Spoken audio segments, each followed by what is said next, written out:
নেত্রকোনায় পুরোদমে চলছে বোরো ধান আবাদ। শীতকে উপেক্ষা করে ভোর থেকে রাত নাগাদ বোরো আবাদে মাঠে কাজ করছেন কৃষকরা।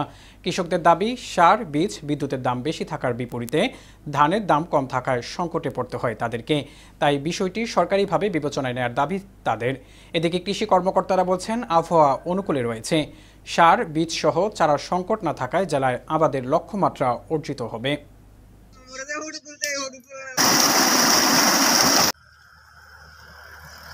প্রস্তুতি শুরু হইতেছে, এখন ড্রেন করাইতেছে, তারপর পানি উঠানো হবে।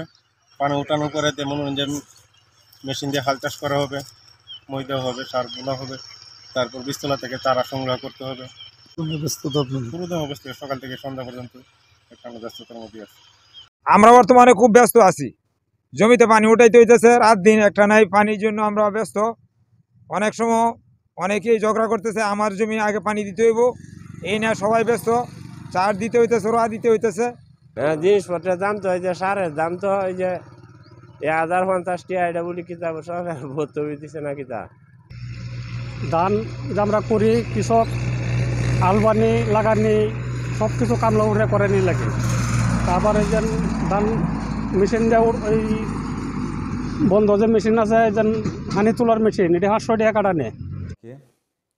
নেত্রকোনা জেলায় এবছর 1,85,448 হেক্টর জমিতে বুড়ো আবাদের লক্ষ্যমাত্রা ধরা হয়েছে। হাওড়া এলাকায় বুড়ো আবাদের জমির পরিমাণ 41,070 হেক্টর। আমাদের এখানে 10টি উপজেলা রয়েছে, তার মধ্যে 6টি উপজেলায় আমাদের হাওড়া অধীনে জমি আছে। আজকে পর্যন্ত হাওড়ের মধ্যে আমাদের শতকরা 98% জমিতে ধান রোপণ সম্পন্ন হয়ে গেছে। আমরা আশা করছি আগামী 2-3 দিনের ভিতরে আমাদের হাওড়ের 100% জমিতে ধান রোপণ সম্পন্ন হবে। পাশাপাশি আমাদের যে অন্যান্য এলাকা আছে, অন্যান্য এলাকায় আমাদের শতকরা 40% জমিতে বুড়ো আবাদ সম্পন্ন হয়েছে। এবছর বুড়ো ধানের জন্য যে বীজতলা করা হয়েছিল, চারার কন্ডিশন খুব ভালো আছে। আর মাঠ পর্যায়ে এখন কৃষকরা যে জমিতে ফসলগুলি আবাদ করছেন, সেখানে তাদের যে সারের যে ব্যবহারটি আর কি, ইউরিয়া এবং নন ইউরিয়া সার ডিলার পর্যায়ে আমাদের পর্যাপ্ত পরিমাণে মজুদ রয়েছে। সেই হিসেবে কৃষক ভাইরা তাদের জমিতে তারা যে সারগুলি আছে সেটি সুষম পরিমাণে ব্যবহার করে বুড়ো আবাদ করছেন।